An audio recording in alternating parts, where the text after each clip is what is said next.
আজ আপনাকে একটা গল্প শোনাচ্ছি। একদিন এক ব্যক্তি নিজের দ্বারে লিখে দিলেন, আজ আমি ভীষণ দুঃখী, আজ আমার সাথে কেউ দেখা করতে আসবেন না। কিছুক্ষণ পরে তার এক বন্ধু এলো, সে সেই লেখা পড়ল, তাও গিয়ে তার সাথে দেখা করল। সে বলল, আমি লেখাপড়া জানি না, কিন্তু আমার বন্ধুর মনের এই বেদনা, এটা আমাকে সবসময় ডাক দেয়। এরাই হলো আসল বন্ধু। কোনো কারণে আপনি যদি দুঃখ পান, কোনো সমস্যার সমাধান না বের করতে পারেন, এই সংসার থেকে আলাদা হয়ে যেতে চান, তাও এই বন্ধু আপনার সাথেই থাকবে। সমস্যার সমাধান না দিতে পারলেও আপনার সম্বল হয়ে অবশ্যই থাকবে। হয়তো আপনার দুঃখ কম করতে পারবে না, কিন্তু আশার আলো অবশ্যই দেখাবে। যখন আপনি সংসারের থেকে আলাদা হয়ে যান, তখনও আপনার সাথে যুক্ত থাকে আপনার এই বন্ধু, আসল বন্ধু। এবারে আমরা মানুষেরা বড়ই বিচিত্র। তারা সব সময় যে কোনো জিনিসের মাহাত্ম্য দুবার বুঝতে পারে। এক, তা পাওয়ার আগে। দুই, তা হারাবার পরে। এবারে ঠিক এরকমই আমাদের বন্ধুরাও হয়। যদি আজ আপনার বন্ধুরা আপনার সাথে থাকে, তাদের প্রতি কৃতজ্ঞ থাকুন, তাদের প্রসন্ন রাখুন, তাদের মাহাত্ম্য বুঝুন। কারণ একবার আপনি এদের হারালে, অনুতাপ করলেও আর এদের ফেরত পাবেন না। তাই ভালোবাসুন, বন্ধুত্ব বজায় রাখুন, আর আমার সাথে প্রসন্ন হয়ে বলুন, রাধা রাধা।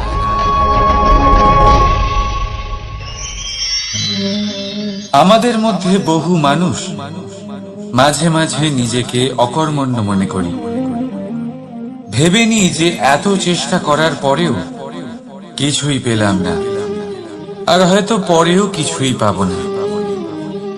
আর সেই জন্য নিজের জীবনের সমস্ত বোঝা অন্য কারোর কাঁধে চাপিয়ে দিই, নিজের ওপরে বিশ্বাস হারিয়ে ফেলি। কেন বুঝতে পারেন না এই কথাটা? যে যতক্ষণ না পায়ে কোনো কাঁটা ফুটবে, ব্যক্তি কি করে বুঝতে পারবে যে এরপর থেকে নিচে তাকিয়ে চলতে হবে? সূর্যকে নিজে জ্বলতে হয় যাতে বাকিদের প্রকাশ দিতে পারে সে। রাতের অন্ধকারের সাথে লড়াই করার জন্য চন্দ্রিমাকে আকাশে একা উজ্জ্বল হতে হয়। নদী নিজের যাত্রা কি করে করে, নিজের পথ কি করে নির্মাণ করে? সে পাথরের সাথে লড়াই করে তা বানায়। যদি স্বয়ং আপনি নিজের সাহায্য করতে অক্ষম হন, তাহলে নিশ্চিতভাবে আপনার এই জীবন ব্যর্থ হয়ে যাবে। তাই মনে রাখবেন, এই সংসারে নিজের জীবনের ভার নিজের কাঁধেই বহন করতে হয়। অন্যের কাঁধের ওপর শুধুমাত্র পরলোক যাত্রা হয়। সেই জন্য এই সংসারে জীবিত সেই যে আত্মনির্ভর।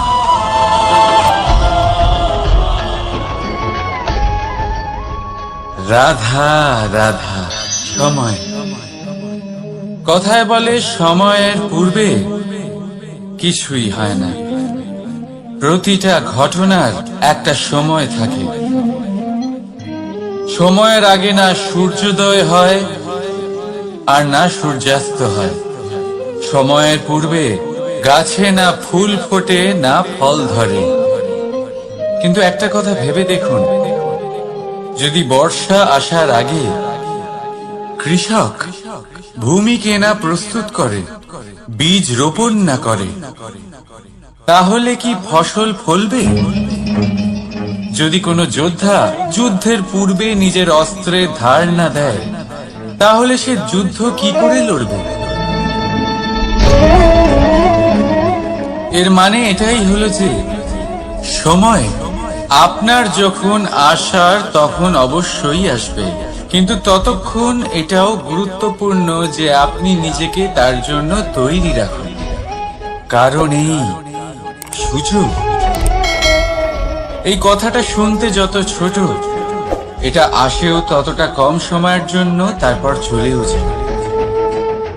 এবার যদি সুযোগ আপনার হাতে আসে আর আপনি তার জন্য তৈরি না থাকেন, তাহলে আপনি সাফল্য কি করে পাবেন? তাই আপনি সঠিক সময়ের জন্য অপেক্ষা করুন, সেই সুযোগের জন্য অপেক্ষা করুন, কিন্তু ততক্ষণ নিজের চেষ্টার দ্বারা নিজেকে আরো সক্ষম করে তুলুন। কারণ সাফল্য আপনার জন্য অপেক্ষা করছে, শুধু আপনি তার জন্য তৈরি থাকুন। রাধা রাধা। কথা মানুষের পাওয়া সবচেয়ে অদ্ভুত উপহার। এই কথাই মানুষকে এই সংসারের সমস্ত প্রাণীর থেকে ভিন্ন করে তোলে, সংসারের সবচেয়ে উপরে নিয়ে যায়। এই কথার কারণেই আমরা একে অপরের সাথে ভাব আদান প্রদান করি। আমি আমার মনের ভাবনা অন্য কাউকে ব্যক্ত করতে পারি, অন্য কেউ তাদের ভাবনা আমাকে ব্যক্ত করতে পারে। এই কথাই আমাদের সবচেয়ে বড় ঢাল। এবারে দেখুন, আপনি নিশ্চয়ই লক্ষ্য করেছেন, কারোর কথা মধুর হলে লোকে তাকে ভালোবাসে, তাকে নিজের বন্ধু বানায়। সেইভাবেই যদি কারোর কথা কঠোর হয়, তাহলে লোকে তাকে ঘৃণা করে, তাকে নিজের শত্রু মনে করে। এই কথাই ভাষা হয়ে আমাদের ইতিহাস রচনা করে। তবে আমরা কি সত্যি বাণীর বিষয়ে অতটাই ভাবি যতটা আমাদের ভাবা উচিত? ভেবে দেখুন, মানুষের কথা বলতে শিখতে কত সময় লাগে। কোনো বালক 1.5 বছর বয়সে কথা বলতে শেখে, কেউ 2 বছরে, কেউ 3। এবার দেখুন, মানুষ 1.5 বছর বয়সে কথা বলতে শিখে গেলেও তার কি বলা উচিত এটা সারা জীবনেও শিখতে পারে না। এর উপরে মনোনিবেশ করুন, এটা বোঝবার চেষ্টা করুন কি বলা উচিত। নিজের কথা শুদ্ধ করুন, নিজের কথা মধুর করুন, আর সেই মধুরতার সাথে আমার সঙ্গে বলুন, রাধা রাধা। এই লক্ষ্য আসলে কি? এই লক্ষ্য তাই যা আমরা পেতে চাই। এই সংসারে সুখী কে হয়? সুখী সেই যে তার লক্ষ্য পেয়ে গেছে। দুঃখী কে হয়? দুঃখী সেই যে তার লক্ষ্য এখনো পায়নি। এবারে প্রশ্ন এখন এটাই যে লক্ষ্য সবাই পেতে চায়, লক্ষ্য পাওয়ার জন্য সবাই প্রাণপণ চেষ্টাও করে, তাহলে সবাই তাদের লক্ষ্যে পৌঁছতে পারে না কেন? ঠিক আছে, কোথাও না কোথাও কিছু না কিছু কমতি থেকেই যায়, যাই বাধা থাক। আজকে আমি আপনাকে একটা উপায় বলবো এই লক্ষ্য পাওয়ার জন্য। একটা কাগজ নিন, তাতে একটা চিহ্ন বানান, সেটাই হবে আপনার লক্ষ্য। এবারে সেই লক্ষ্যে পৌঁছানোর একটা পথ বানান। এবারে এই যাত্রাকে ভিন্ন ভিন্ন ভাগে বিভাজন করে দিন। এবারে এটা হলো আপনার পরিকল্পনা। এবার এই পরিকল্পনা ক্রমানুসারে আপনি পালন করতে থাকুন, এইটাই হবে আপনার চেষ্টা।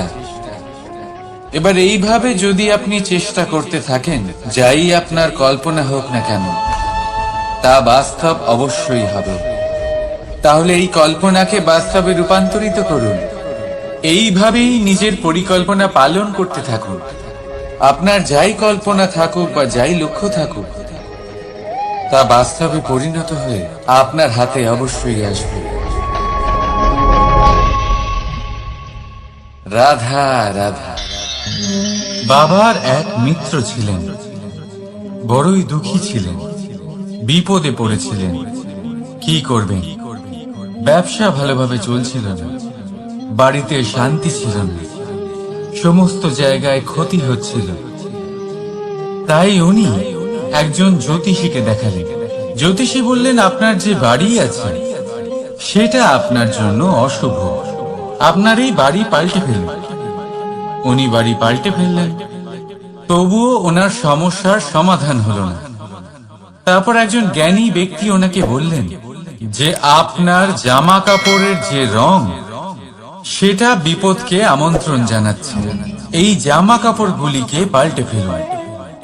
উনি সেগুলো পাল্টে ফেললেন, তাও সমস্যার সমাধান হলো না। আবার একজন জ্ঞানী ব্যক্তি বললেন যে আপনার আশেপাশে যে মানুষজন রয়েছে তারা এটা চায় না যে আপনি সফল হন, তারা আপনার ক্ষতি চায়, তাদের সাথে সমস্ত সম্পর্ক ভেঙে ফেলুন। তো উনি সম্পর্ক ভেঙে ফেললেন, কিন্তু তাতেও ওনার জীবনে কোনো পরিবর্তন এলো না। তার মানে তিনি বাড়ি পাল্টালেন, জামা কাপড় পাল্টালেন, সম্পর্ক পাল্টালেন, যেটা পাল্টালেন না তা হলো স্বভাব। এই যে স্বভাব, এটা অত্যন্ত গুরুত্বপূর্ণ। এই স্বভাবই আপনার ব্যক্তিত্ব তৈরি করে। তাই নিজের স্বভাব শুধরে ফেলুন, তাতে ভালো পরিবর্তন আনুন, সবকিছু ভালোই হবে। রাধা রাধা। ক্রোধ। লোকে বলে যে এই ক্রোধ পাপেরই মূল, কিন্তু সত্যি কি এই ক্রোধ পাপের মূল? একটু ভেবে দেখুন, এই ক্রোধ বাস্তবে আসলে কি? এই ক্রোধ একটা অনুভূতি যা আপনার মধ্যে হঠাৎই অসীমিত তেজ সঞ্চালন করে। এবারে আমি আপনাকে কিছু উদাহরণ দিচ্ছি যাতে আপনি বুঝতে পারেন যে ক্রোধ আপনার জন্য ভালো কি না। যদি কারোর সাথে অন্যায় হয় আর এটা দেখে আপনার ক্রোধ হয়, আর এই ক্রোধ আপনাকে তার সাহায্য করতে প্রেরণা যোগায়, তাহলে এই ক্রোধ অবশ্যই ভালো। যদি কোথাও আপনি দেখেন যে কোনো নারীর উপরে অত্যাচার হচ্ছে আর সেটা দেখে আপনার ক্রোধ হয়, আর এই ক্রোধ আপনাকে তার সাহায্য করতে সাহস যোগায়, তাহলে এই ক্রোধ অবশ্যই ভালো। যদি এই সংসারে কোথাও আপনি কোনো অনৈতিক কাজ বা ছলনা দেখেন আর আপনার তাতে ক্রোধ না হয়, কিছুই অনুভব করেন না, তাহলে এটা কাপুরুষতা। তার মানে এটাই যে আপনি আপনার মনুষ্যত্ব হারিয়ে ফেলেছেন। তাই এটা বোঝার চেষ্টা করুন, আপনার ক্রোধের তেজের ব্যবহারের উপরে নির্ভরশীল হলো এই ক্রোধ আপনার জন্য পাপের সমান, নাকি এই ক্রোধ আপনার জন্য পুণ্যের স্থাপক। রাধা রাধা। মোহ। শাস্ত্রে লেখা আছে যে মোহ শুধু সেই ব্যক্তিকেই নয়, বরং সেই আরেক ব্যক্তিকেও বিনাশ করে দেয় যার ওপরে সেই মোহ আছে। এবারে লোকে কি করেন, এই শাস্ত্রে লেখা কথাগুলি শুধু শাব্দিক অর্থে নেন। এই মোহ, দেখুন, এটা শুভ হতে পারে, শুধু এর রূপ ভিন্ন ভিন্ন হয়, এটা ভালো করে বুঝতে হবে। এবারে মোহ যদি কোনো বস্তুর উপরে থাকে তাহলে তা লালসা হয়ে যায়। মোহ কোনো বিশেষ ব্যক্তির উপরে হয়ে গেলে তা প্রেম নয়, আকর্ষণ হয়ে যায়। মোহ কোনো চাহিদার উপরে হয়ে গেলে তা বাসনা হয়ে যায়। মোহ বিজয়ের উপরে হয়ে গেলে তা কুণ্ঠা হয়ে যায়। মোহ নিজের সংস্কৃতির উপরে হলে আপনাকে সংস্কৃতির রক্ষক বানায়। যদি এই মোহ নিজের গুণের উপরে হয় তাহলে সেই শিল্প দ্বারা আপনি এই সংসারে অদ্ভুত সব কাজ করতে পারবেন। এবারে এটা আপনার উপরে নির্ভরশীল যে এই মোহকে আপনি সৃজনের আধার বানাতে চাইবেন, নাকি বিনাশের অস্ত্র বানাতে চাইবেন? ভেবে দেখুন, সিদ্ধান্ত আপনার। রাধা রাধা। অভিমান, আত্মসম্মান, অহংকার, দেখতে গেলে এই তিনটি শব্দ ভিন্ন ভিন্ন, কিন্তু এর মূল আধার একই, আত্মসম্মান। এবার যদি কথা বলি আপনার শরীরে, আপনার সংস্কৃতি, আপনার সম্পর্কে, তাহলে অভিমান থাকা স্বাভাবিক। এবার যদি কথা বলি আপনার ব্যক্তিত্ব নিয়ে, আপনার আদর্শ নিয়ে, আপনার বিচারধারা নিয়ে, তাহলে আত্মসম্মান হলো একটা গুণ। যদি এইভাবে বলা হয় যে আমি এই কার্য কারোর সাহায্য ছাড়া, সহযোগিতা ছাড়াও করতে পারি, তাহলে এটা আত্মসম্মান, আর এটা সঠিক। যদি এভাবে বলা হয় যে আমি এই কার্য কারোর সাহায্য ছাড়াই বা কারোর সহযোগিতা ছাড়াই করে ফেলেছি, তাহলে এটা অভিমান, এটাও সঠিক। কিন্তু এই কার্য শুধুমাত্র আমিই করতে পারি আর কেউ নয়, এটা অহংকার। তাহলে এই শব্দ এবং তার অর্থ বোঝার চেষ্টা করুন। জীবন ধারণের এক নতুন পথ খুঁজে পাবে। রাধা রাধা। সংসারে প্রত্যেক ব্যক্তি কোনো না কোনো রূপে ঈশ্বরকে মানে। কেউ মূর্তি রূপে, তো কেউ তত্ত্ব রূপে, কেউ ভাবনা রূপে, আবার কেউ স্বভাব রূপে। কেউ নিজের মধ্যে পরমাত্মা খোঁজে, আবার কেউ অন্যের মধ্যে। কারোর কাছে জ্ঞানই পরমাত্মা। সংসারে প্রত্যেক মানুষই কোনো না কোনো রূপে তার ঈশ্বরকে পেয়েই যান। কিন্তু একটা কথা বলবো, ঈশ্বর প্রথমেই নিজের একটা স্বরূপ পৃথিবীতে আপনার কাছে পাঠিয়ে দিয়েছেন। সেই স্বরূপ হলো আপনার মাতা, আপনার মা। সেই মা যিনি আপনাকে জন্ম দিয়েছেন, আপনাকে বাঁচতে শিখিয়েছেন, আপনাকে সংস্কার দিয়েছেন। যদি আপনি কখনো কোনো অনুচিত পথে অগ্রসর হয়েছেন, তখন তিরস্কার করে আপনাকে সঠিক পথে এনেছেন। যদি আপনি এই সংসারে অসফল হয়েছেন, তখন তার আঁচলের উষ্ণতা দিয়ে আপনাকে আশ্বাস জুগিয়েছেন। সেই সমস্ত কাজ করেন এই মা, যা ঈশ্বরও করে। সেই জন্য মনে রাখবেন যে এই সংসারে আপনার সবচেয়ে প্রথম ঈশ্বর যদি কেউ থাকে, তাহলে তা আপনার মা। প্রত্যেক প্রতিমাতে ঈশ্বর নাই থাকতে পারে, কিন্তু প্রত্যেক মায়ের মধ্যে ঈশ্বর অবশ্যই থাকে। রাধা রাধা। আপনি নিশ্চয়ই দেখে থাকবেন যে প্রদীপের নিচে অন্ধকার থাকে। যে প্রদীপ সংসারকে আলোকিত করে, সেই প্রদীপের নিচেই অন্ধকার। এবারে অনেক মানুষ আছে যারা এই বিষয়টা এইভাবে দেখে যে ব্যক্তি নিজের সমস্যার সমাধান করতে পারে না, আর গোটা সংসারকে উপদেশ দেয়। কিন্তু এইটা দেখার আরো একটা দৃষ্টিভঙ্গি আছে, আর সেটা হচ্ছে যে স্বয়ং জ্বলে সংসারকে আলোকিত শুধু সেই করতে পারে যা রাধার বড়ই শীতল হয়। এই সংসারের পথ প্রদর্শক সেই হতে পারে, এই সংসারকে দিশা সেই দেখাতে পারে যার মধ্যে সন্তোষ আর ধৈর্য শক্তি আছে। এবারে দেখুন, এটা অত্যন্ত গুরুত্বপূর্ণ বিষয় যে বিবেক তখনই কাজ করে যখন মন শান্ত থাকে, যখন মন শীতল থাকে। তাই যদি আপনি এই জীবনে কোনো বড় কর্ম করতে চান, তাহলে সর্বপ্রথম আপনার এই মনকে, এই বিবেককে, এই হৃদয়কে, এই আধারকে, এই ভূমিকে শীতল রাখতে শিখুন। ধৈর্য ধরুন।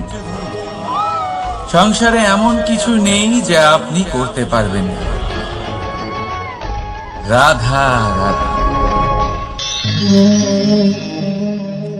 এই প্রদীপ দেখতে পাচ্ছেন আপনি, নিজেও জ্বলে আর এই বাতিকেও জ্বালিয়ে রাখে, আর এই সংসারকে প্রদান করে প্রকাশ।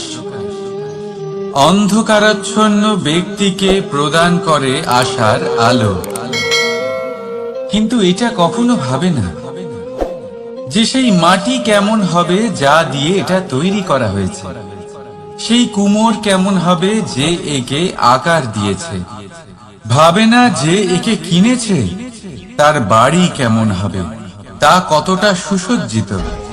কিচ্ছু নয়, শুধু এই সংসারকে প্রকাশ প্রদান করে।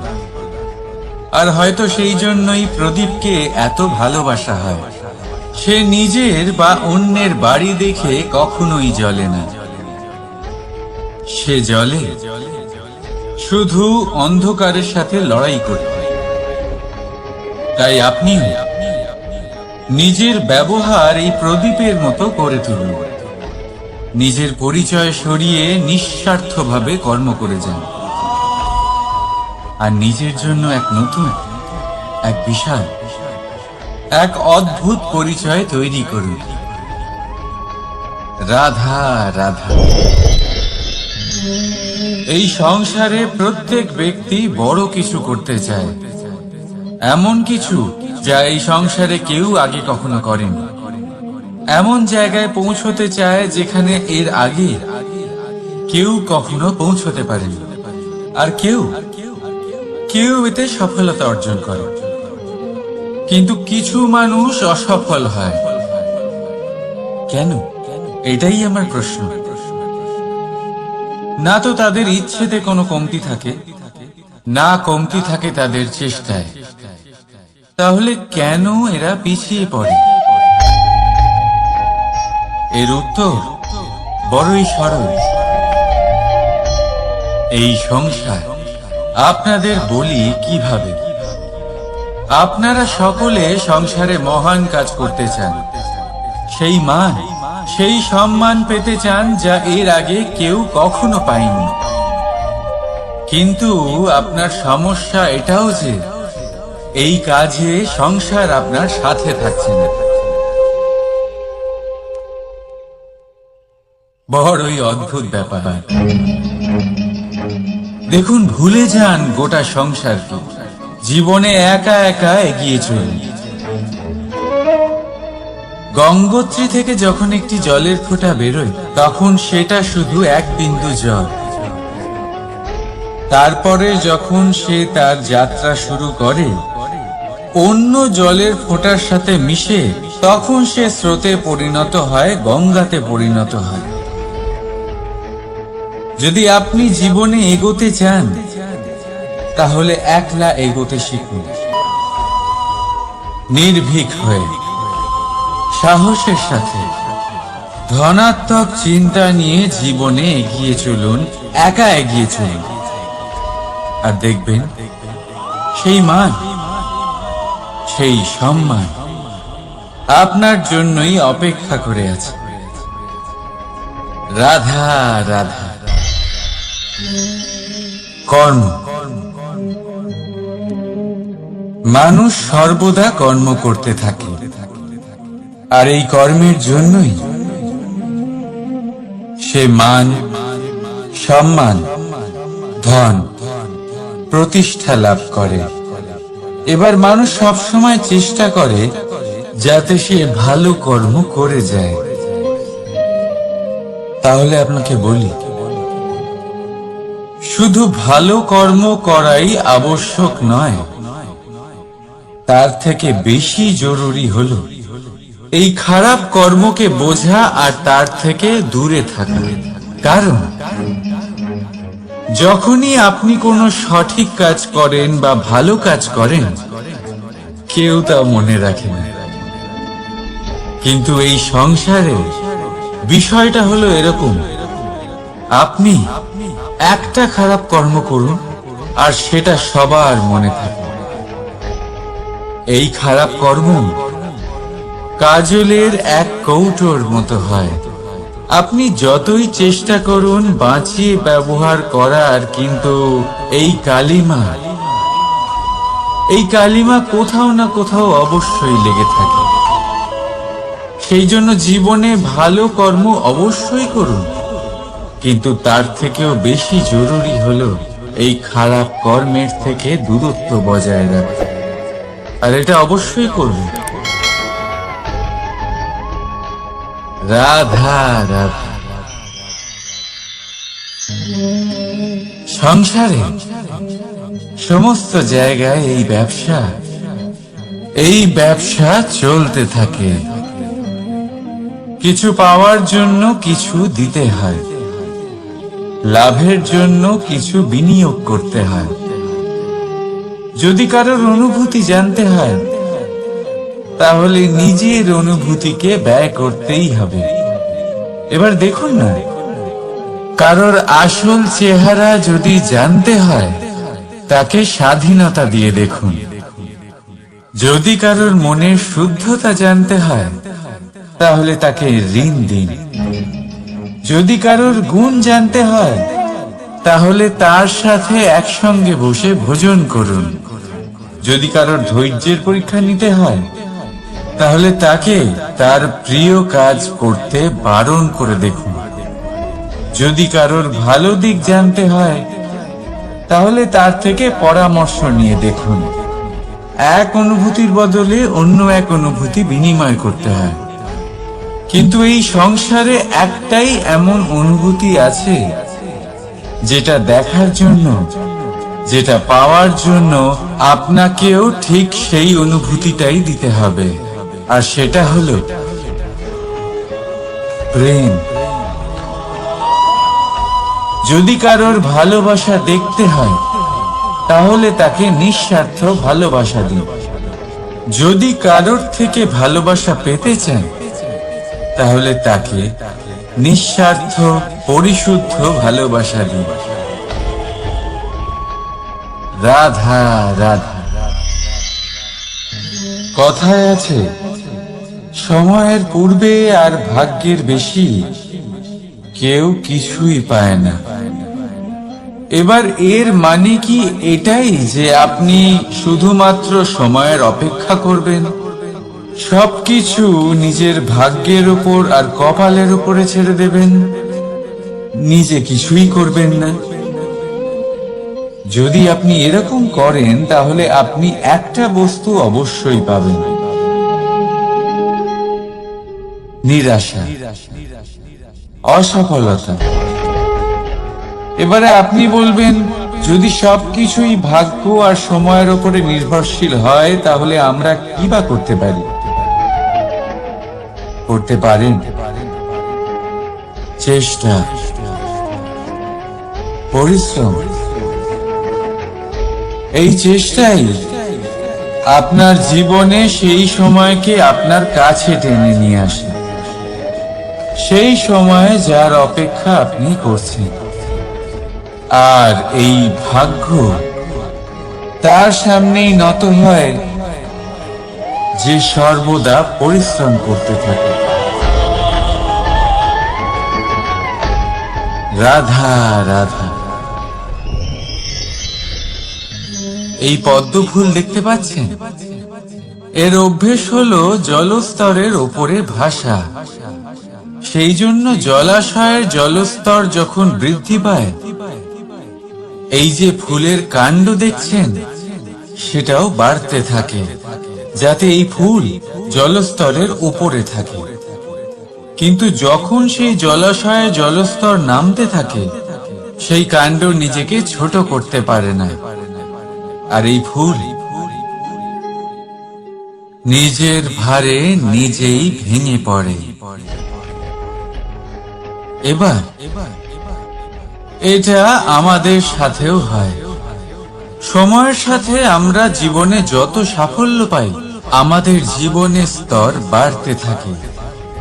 আর যখন আমাদের সংস্থান কমতে থাকে, আমরা সেই জীবন স্তর ছাড়তে পারি না, আর শেষ পর্যন্ত সেই জীবন স্তরের কারণেই ভারাক্রান্ত হয়ে শেষ হয়ে যায়।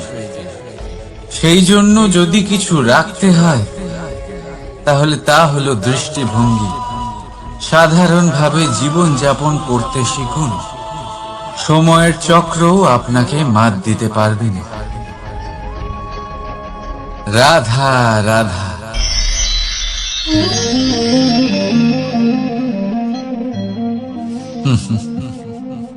সময়, এই সময় না কোনো ব্যক্তি, না জীব, না বস্তু, তাও সময় জীবিত থাকে। এই সময় না জল, না অগ্নি, আর না বায়ু, কিন্তু তাও আমাদের জীবনের আধার। এই সময় দেখতে গেলে মানুষ এই সময়ের হাতের খেলনা। কখনো আমাদের সময় ভালো হয়, আবার কখনো খারাপ। কেউ সময় আসার প্রতীক্ষা করে, আবার কেউ সময় যাওয়ার প্রতীক্ষা করে, কিন্তু এই সময় কারোর হাতে ধরা দেয় না। এই সময় যা কেউ দেখতে পায় না, এটা সবাইকে সবকিছু দেখিয়ে যায়। দেখিয়ে যায় যে আপনকে আর পরকে, আমাদের শুভাকাঙ্ক্ষীকে আর ক্ষতিকে চায়, আমাদের মিত্রকে আর আমাদের শত্রুকে। এই সময় আপনাকে দেখায় যে আপনি কতটা শক্তিশালী, সেই সময় আপনাকে দেখিয়ে যাবে আপনি কতটা দুর্বল। এই সময় সব কিছু দেখিয়ে যায়। তাই এই সময় যা এতটা শক্তিশালী, তা আমরা নষ্ট কেন করি? ভেবে দেখুন। এবারে উঠুন আর এই সময়ের সম্পূর্ণ ব্যবহার করুন। এই সময়ের সদ্ব্যবহার করুন, কারণ এই সময়কে ব্যবহার করাটাই আপনার হাতে রয়েছে, আর কিচ্ছু না। আর এই সময় একবার বয়ে গেলে তখন যাই করুন না কেন, কখনো ফেরত আসবে না। সময়ের সদ্ব্যবহার করুন আর সবার মধ্যে আনন্দ ছড়ান। আর আসুন আমার সাথে ভালোবেসে বলুন, রাধা রাধা।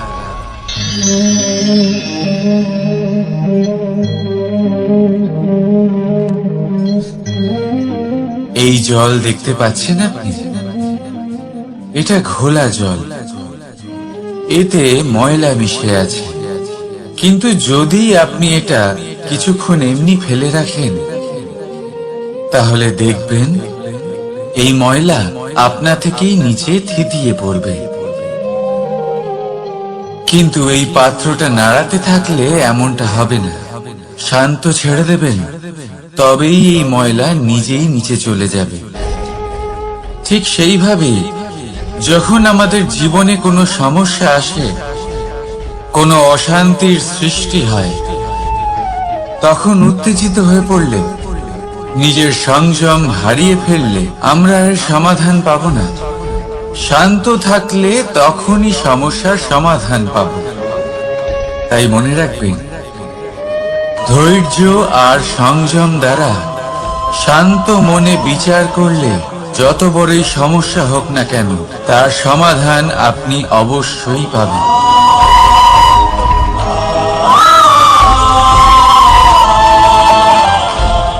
কারণ অশান্তির সমাধান শুধুমাত্র শান্তি। রাধা রাধা। প্রজাপতি আকাশে উড়ে বেড়ায়, সে সুন্দর ফুলের রস আস্বাদন করে, উন্মুক্ত উড়ে বেড়ায়, কিন্তু তারও বিপদ কম কিছু নেই। যেমন হলো পতঙ্গ, জন্তু। এই প্রজাপতিকে নিজের আহার করে নেয়, তাকে এদের থেকে সাবধানে থাকতে হয়। সত্য হলো এটাই যে এই প্রজাপতি ততদিনই সুরক্ষিত থাকে যতদিন এদের পাখনা বৃদ্ধি পায় না। যখন এরা এদের খোলসের মধ্যে থাকে, যখন না কারো দৃষ্টি এদের উপর পড়ে, আর না কোনো শত্রু এদের আঘাত করতে পারে। কিন্তু তখন তারা বন্ধ থাকে, অবিচল নিশ্চল থাকে। এই সুন্দর সংসার দেখার জন্য, এই সুন্দর আকাশ পাওয়ার জন্য তাকে তার সুরক্ষা ক্ষেত্র থেকে বাইরে বেরিয়ে আসতেই হয়।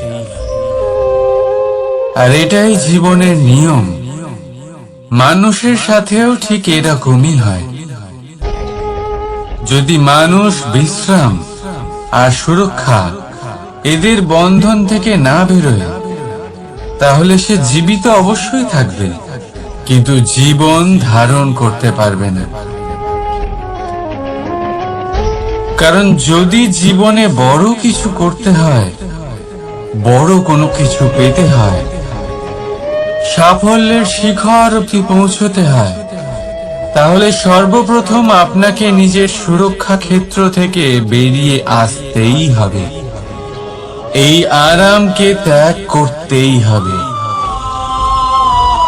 তবেই আপনি সফল হতে পারবেন। তবেই আপনি এই প্রজাপতির মতো আকাশে উড়ে বেড়াতে পারবেন।